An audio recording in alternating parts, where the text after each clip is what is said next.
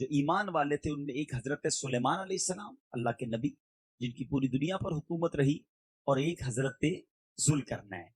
حضرت ذوالقرنین یہ اللہ کے نبی نہیں تھے مگر یہ اللہ کے ولی تھے اور بہت بڑے بزرگ تھے۔ آپ نے پوری دنیا کا ٹریول کیا۔ آپ کی زندگی میں جو 3 سفر ہیں وہ سارا سورہ کہف کو اگر پڑھیں، اتنی امیزنگ صورت ہے قرآن پاک کی۔ ویسے تو ہر صورت کو پڑھنا ہے، اس کی ٹرانسلیشن پڑھیں، اس کی تفسیر پڑھیں، مگر سورہ کہف میں 3 بڑے خوبصورت واقعات، اور تینوں ہی تاریخی واقعات ہیں۔ ایک حضرت ذوالقرنین کا واقعہ یاجوج ماجوج والا، ایک حضرت موسیٰ علیہ السلام اور حضرت خضر کی جو ملاقات ہوئی، اللہ اکبر، پڑھنے سے تعلق رکھتا ہے، ایسا واقعہ کہ ایمان تازہ کر دیتا ہے کہ ان دونوں کی ملاقات ہوئی اور کیا گفتگو ہوئی اور کیسے کیسے واقعات ہوئے۔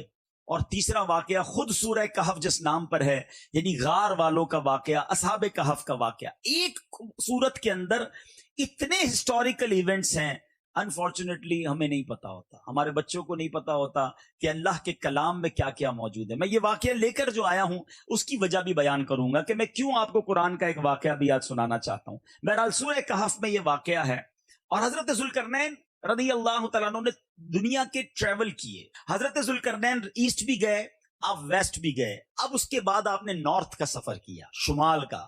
اب یہ بڑا امیزنگ واقعہ ہے اور ایک قرآنی واقعہ ہے۔ اب جب شمال میں گئے تو وہاں بھی آپ کو ایک قوم ملی، اور اس قوم کی باتیں آپ کو سمجھ نہیں آ رہی تھی، ان کی زبان کوئی اور تھی۔ بہرحال انہوں نے اشاروں میں آپ کو بتایا کہ حضور ایک قوم ہے اور جس کے بڑے ظلم ہیں ہم پر، اور اس قوم کو جو ہے وہ ہمیں بچائیے اس قوم سے۔ تو آپ نے جب اس قوم کے بارے میں معلوم کیا تو پتہ چلا وہ قوم جب آتی ہے تو سب جانور فصلیں سب کھا جاتی ہے، اور وہ تھے یاجوج ماجوج۔ تو آپ نے کہا کہ اچھا پھر میری ہیلپ یہ کرو کہ میرے ساتھ مل کر ایک دیوار بناؤ۔ اب ایک ایسی ہسٹوریکل وال بنائی گئی ہے، اور یہ اللہ کی شان ہے کہ یہ دنیا میں ایگزسٹ کرتی ہے وال، یہ دیوار بھی ہے اور یاجوج ماجوج بھی اس وقت اس دنیا میں ہیں، ٹھیک ہے۔ اب یہ کہاں ہیں، اللہ نے ہماری نظروں سے کیسے چھپایا ہے، یہ اللہ کی قدرت ہے۔ بہرحال حضرت ذوالقرنین نے وہ دیوار بنائی، اور اس دیوار کے بارے میں تفسیر قرآن میں لکھا کہ اس میں لوہا بھی ڈالا گیا، لکڑی بھی ڈالی گئی، اور جناب آگ جلا کر اس کو اتنا کانکریٹ کر دیا گیا، اور وہ بہت اونچی بلند کی گئی پہاڑوں کے درمیان۔ اس کو سد سکندری کہا جاتا ہے، ٹھیک ہے، وال آف حضرت ذوالقرنین۔ اچھا، اب یہ وال تو بلند کر دی گئی۔ اب نبی پاک علیہ الصلوۃ والسلام فرماتے ہیں، حدیث پاک کا مضمون ہے کہ روزانہ جو یاجوج ماجوج ہیں اس دیوار کو توڑ رہے ہیں، اور وہ دیوار ٹوٹنے کے قریب ہو جاتی ہے، اور ان میں کا ایک شخص کہتا ہے کہ اب باقی کل توڑیں گے۔ جب وہ دوسرے دن آتے ہیں تو اللہ کے حکم سے وہ دیوار پوری بھی ہو جاتی ہے اور پہلے سے زیادہ مضبوط بھی ہو جاتی ہے۔ نبی پاک علیہ الصلوۃ والسلام فرماتے ہیں کہ قیامت سے پہلے ایک دن آئے گا کہ جب اللہ کا حکم ہوگا کہ ان کا خروج ہونا ہے، ان کو باہر آنا ہے، تو پھر اس دیوار کو توڑنے والا شخص آخر میں کہے گا کہ انشاءاللہ کل توڑیں گے۔ اب اس کے لفظ انشاءاللہ کہنے کی وجہ سے وہ دیوار جب وہ دوسرے دن آئیں گے تو اتنی ہی ہوگی جتنی وہ توڑ کر گئے ہوں گے، اور اب وہ باقی توڑ ڈالیں گے، اور اس کے بعد وہ جو قوم ہے وہ باہر آ جائے گی۔ اب وہ کس سینیریو میں آئے گی وہ بھی میں آپ کو بتاتا ہوں۔ یہاں میں ایک مدنی پھول دینا چاہتا ہوں۔ علماء نے اس بات سے یہ مسئلہ ہمارے لیے بیان کیا کہ لفظ انشاءاللہ یعنی اللہ نے چاہا تو، اگر یہ ہم اپنی باتوں میں شامل رکھیں، اپنی نیتوں میں شامل رکھیں تو کام پورے ہو جائیں گے۔ میں کل آ رہا ہوں، میں ابھی پہنچ جاؤں گا، رات پہنچ جاؤں گا، کل آ جاؤں گا، ساتھ انشاءاللہ تو کہیں۔ میں کیسے پہنچوں گا جب تک اللہ نہیں چاہے گا؟ میں کیسے کر لوں گا جب تک اللہ نہیں چاہے؟ میں کچھ بھی نہیں، جو ہے وہ میرے رب کی ذات ہے۔ اللہ نے چاہا تو میں پہنچوں گا، اللہ نے چاہا تو میں کروں گا، اللہ نے چاہا تو میں کامیاب ہوں گا۔ اللہ کی رضا کو ساتھ رکھو، میں نے کر لیا، میں کر لوں گا، ایسا نہیں ہوتا۔ زندگی میں آپ کے ساتھ بھی ہوا، میرے ساتھ بھی ہوا کہ ہم نے بہت سارے پلان کر کے رکھے تھے کہ میں ادھر جاؤں گا، اس کے بعد یہ کروں گا، پھر یہ میٹنگ، پھر یہ فلائٹ، کیا شاندار پلان ہوتا ہے، مگر بیچ میں ایک ایسا معاملہ ہوتا ہے کہ سارا پلان جو ہے نا وہ چوپٹ ہو کر رہ جاتا ہے۔ تو پتہ کیا چلا، حضرت مولا علی کرم اللہ تعالی وجہ الکریم کا ایک شاندار قول ہے، آپ فرماتے میں نے اپنے ارادوں کے ٹوٹنے سے اپنے رب کو پہچانا. مجھے پتا چل گیا کہ میں ارادہ کروں اور ہے وہ کس طرح ڈیمولش ہو جاتا ہے سارا پلان. تو یہ اللہ جب چاہے جو چاہے وہی ہوتا ہے. بہرحال اب ذرا سینیریو سمجھیے گا. یہ ساری باتیں میں آپ کو بہت ساری احادیث سے گویا ایکسٹریکٹ کر کے بتا رہا ہوں, نکال کر اس کا عطر دے رہا ہوں. ہوگا کیا؟ قیامت جب قریب آئے گی, پہلے امام مہدی کا ظہور ہوگا. امام مہدی کعبہ مشرفہ میں لوگ طواف کر رہے ہوں گے اور دوران طواف یہ غیب سے ندا آئے گی. امام مہدی بھی طواف کر رہے ہوں گے کہ یہ امام مہدی ہیں, سارے لوگ ان سے بیعت کریں. پوری دنیا کے ابدال جو ہوں گے اولیاء کرام اس وقت طواف میں مشغول ہوں گے, وہ امام مہدی کے ہاتھ پر بیعت کر لیں گے. اور اب امام مہدی جو ہے وہ مسلمانوں کو گویا لیڈ کریں گے. لیکن اس کے بعد دجال آئے گا اور اس دجال نے بڑی تباہی مچائی ہوئی ہوگی. اس دجال نے بہت پرابلم کریٹ کیا ہوا ہوگا. طویل داستان ہے, لیکن مسلمان بہت تکلیف میں ہوں گے دجال کی وجہ سے. امام مہدی مسلمانوں کو لے کر شام میں چلے جائیں گے. اور سبحان اللہ, اب ذرا سوچئے گا حدیث میں کتنی ڈیٹیل کے ساتھ نبی پاک نے گویا اس طرح قیامت کی نشانیاں بیان کی ہیں کہ اگر میں آپ کو ایک ایک نشانی بیان کرنا شروع کروں تو ایسا لگتا ہے کہ ہماری آنکھوں کے سامنے کوئی ویڈیو چل رہی ہے کہ کیسے قیامت طاری ہوگی. نبی پاک نے اتنا ڈیٹیل بیان کیا. جو لوگ سیریا گئے ہیں یا نہیں گئے تو انٹرنیٹ پر سرچ کیجئے گا, ڈیمسکس کی جامع مسجد دمشق, نبی پاک علیہ الصلوۃ والسلام نے فرمایا فجر کی اذان ہو چکی ہوگی, لوگ صفے بنا کر بیٹھے ہوں گے, مسجد ہوگی جامع مسجد دمشق. اور اللہ کے حبیب فرماتے ہیں کہ اذان کے بعد آسمان سے جامع مسجد دمشق کے مشرقی مینارے پر حضرت عیسیٰ علیہ السلام آسمان سے نازل ہوں گے. میں اس مسجد میں بھی گیا ہوں اور اس مسجد کا وہ مینارہ کلوز کر دیا گیا, جنگلہ لگا کر بند ہے. اب صرف وہ مینارہ اسی دن کھلے گا جب حضرت عیسیٰ علیہ السلام جو ہیں آسمان سے اس مینارے پر نزول فرمائیں گے. نبی پاک فرماتے ہیں کہ وہ اس مینارے پر آئیں گے, احادیث کا مضمون ہے, اور پھر آئیں گے تو امام مہدی عرض کریں گے حضور آپ فجر پڑھائیں. حضرت عیسیٰ علیہ السلام چونکہ اب امتی بن کر آئیں گے تو اب امام مہدی ہی کو آگے کریں گے, امام مہدی جماعت کروائیں گے. اس کے بعد حضرت عیسیٰ علیہ السلام دجال کو قتل کریں گے اور مسلمانوں کے اندر ایک سکون کی یوں سمجھے کہ بات برپا ہوگی. مگر اب فوراً اس کے بعد کچھ دنوں کے بعد یاجوج ماجوج کا خروج ہو جائے گا. یہ کیسا وقت ہوگا؟ حضرت عیسیٰ علیہ السلام کو حکم ہوگا کہ مسلمانوں کو لے کر کوہ طور پر چلے جائیں. آپ کوہ طور پر چلے جائیں گے اور یاجوج ماجوج اس دنیا میں وہ تباہی مچائیں گے کہ وہ انسان, کیڑے مکوڑے, تمام چیزوں کو ختم کرتے ہوئے چلے جائیں گے. یہاں تک لکھا گیا کہ ایک بہت بڑا دریا ہوگا. یاجوج ماجوج کی ایک قوم بحر تبریہ اس کو کہا جاتا ہے, اس سمندر کے اس کنارے سے جب گزریں گے اور جب دوسری جماعت گزرے گی تو ان کو لگے گا یہاں پانی ہی نہیں تھا, وہ سارا پانی پی جائیں گے. جب پوری دنیا کے لوگوں کو وہ مار دیں گے, صرف مسلمان کوہ طور پر ہوں گے, تو اب ان ظالموں کے دماغ میں یہ آئے گا کہ زمین والوں کو تو مار دیا, اب چلو آسمان والوں کا قتل کریں. اب وہ آسمان کی طرف تیر چلائیں گے اللہ کی طرف سے. اب آپ غور کریں کہ وہ کہتے ہیں نا حکمت الہی, ظالموں کو اللہ ڈھیل دیتا ہے. ان کے تیر جو آسمان سے واپس آئیں گے نا وہ خون والے ہوں گے, یعنی وہ فیل کریں گے کہ معاذ اللہ ہم نے آسمان والوں کو بھی قتل کر دیا. اور اب جب ان کا ظلم زوروں پر ہوگا, اب حضرت عیسیٰ علیہ السلام دعا کریں گے مسلمانوں کے ساتھ, اور اب اللہ تعالیٰ ان ظالموں کی گردنوں میں ایک ایسے کیڑا پیدا کر دے گا جس سے وہ, ان کی تعداد کتنی ہوگی یہ بھی ایک سوال ہے, حدیث پاک کا مضمون ہے. روایتوں میں آتا ہے کہ یاجوج ماجوج جو ہیں وہ انسانوں سے 9 ٹائم زیادہ ہوں گے, یعنی 10 اگر حصے کیے جائیں اس دنیا کے تو ایک حصہ انسان ہوں گے, 9 ٹائمز وہ ہوں گے. تو اب اتنی بڑی تعداد میں وہ ہوں گے کہ ان کی گردنوں میں کیڑے پیدا ہوں گے اور وہ سارے کے سارے مر جائیں گے. حضرت عیسیٰ علیہ السلام جب کوہ طور سے نیچے آئیں گے تو اس زمین پر کوئی جگہ ہی نہ ہوگی, اتنی لاشیں پڑی ہوں گی اور ان کی بدبو ہوگی. آپ دعا کریں گے تو اللہ پاک کچھ پرندوں کو بھیجے گا, جو پرندے ان یاجوج ماجوج کو اٹھا کر جدھر رب چاہے گا ادھر چلے جائیں گے. پھر بہت زبردست بارش ہوگی، زمین فصلیں اگائے گی، گویا زمین کی کلیننگ ہوگی، اور پھر اسلام کا دور دورہ ہوگا۔ میرے بیچ اسلامی بھائیوں، یہ ساری باتیں کتابوں میں موجود ہیں۔ قیامت کی نشانیوں پر جو آپ حدیثیں پڑھیں گے، اور میں نے آپ کو جو سورہ کہف کی بات کی ہے وہاں جائیں تو وہاں ڈیٹیل سے یہ واقعات موجود ہیں۔ اللہ تبارک و تعالیٰ نے قرآن مجید فرقان حمید میں یاجوج ماجوج کے بارے میں بھی کیا خوب ارشاد فرمایا۔ بس اللہ کرے کہ ہم قرآن پڑھنے والے بن جائیں اور اس پر عمل کرنے والے بن جائیں۔ اب یہاں اس واقعے سے جو سبق ملتا ہے وہ کیا ہے؟ میں پہلے میسج دے دوں، پھر میں قرآن سے کچھ علاج بھی بیان کروں گا۔ جو میسج ہے کہ ظالم جو ہوتے ہیں نا، ان کا انجام ہمیشہ برا ہوتا ہے۔ یہ لوگ یاجوج ماجوج کے بارے میں یہ بھی لکھا گیا کتابوں میں کہ یہ جہنم کا عذاب بھی پائیں گے، کیونکہ نبی پاک علیہ الصلوۃ والسلام نے ان کو اسلام کی دعوت بھی پیش کی تھی، مگر یہ اسلام نہیں لائے۔